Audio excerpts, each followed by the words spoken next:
harvest time at Crystal Brook in South Australia's mid-north. The header's on auto steer. The yield monitor is recording yield, grain moisture and position data, the essentials necessary to produce yield maps. Precision ag at work. While Malcolm Sargent sits at the controls, son Andrew sits in the ute, doing battle with a tablet, trying to show me yesterday's yield map. But if I zoom in, it's like stuck to the picture. This is my life. So we've been involved with precision ag probably for just over 20 years now, I'd say. So Dad was one of the guys that started SPA, the Southern Precision Ag Association. That was started, I guess, out of frustrations with compatibility between different manufacturers in the early days of precision ag.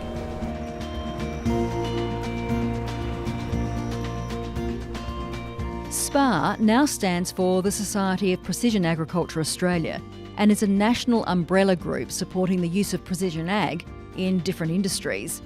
The Sargents were early adopters. I think 98, 99 was when we got into yield monitoring with an ag leader yield monitor, and we got auto steer, 2 centimetre auto steer in about 2001, and we had a TopCon rate controller, variable rate controller for an air seeder back then as well, so we were trying to get those sort of three systems to all play together. Getting them to play together took some time, and Andrew Sargent says while there have been some great advances in technology, allowing growers to make better informed judgments at harvesting, seeding and fertilising, it doesn't work as seamlessly as he'd like. You want it to just work when you need it to work, and yeah, quite often that's not the case. He says auto steering headers and seeders have been a standout in terms of farmer take-up and making the job easier, although there are often compatibility issues between equipment and across brands.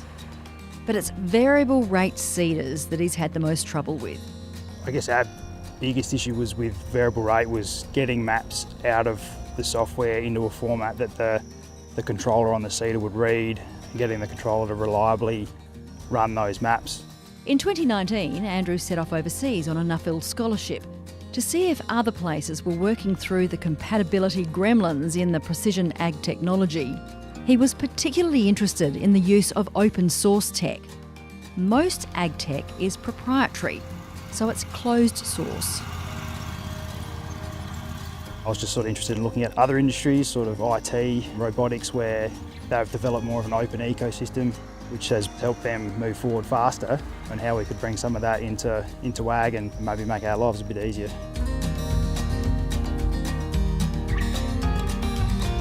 Andrew admits to doing a lot of thinking when he's sitting at the chaser bin and feels open source is definitely part of the solution, where the programs for the various bits of equipment are freely available.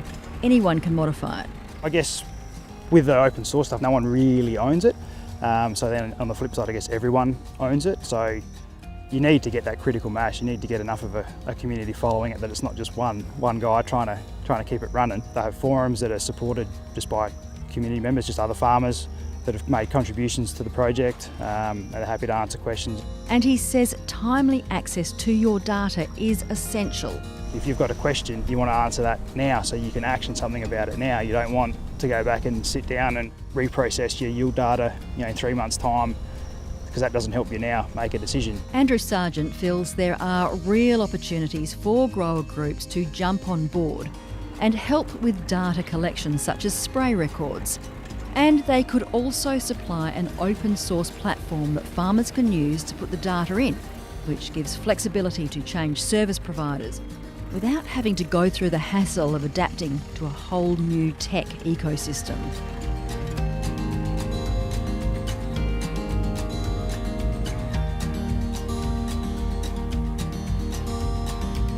Farmers themselves are really good at working together, and as an industry, I think that's helped drive us forward a lot faster than what it would have had we all done our own thing. And I think the same thing can apply to ag tech as well. If we sort of collaborate more and we're not all doing our own thing, we're not all reinventing the wheel, we might actually get to some useful solutions for farmers sooner, which would be great.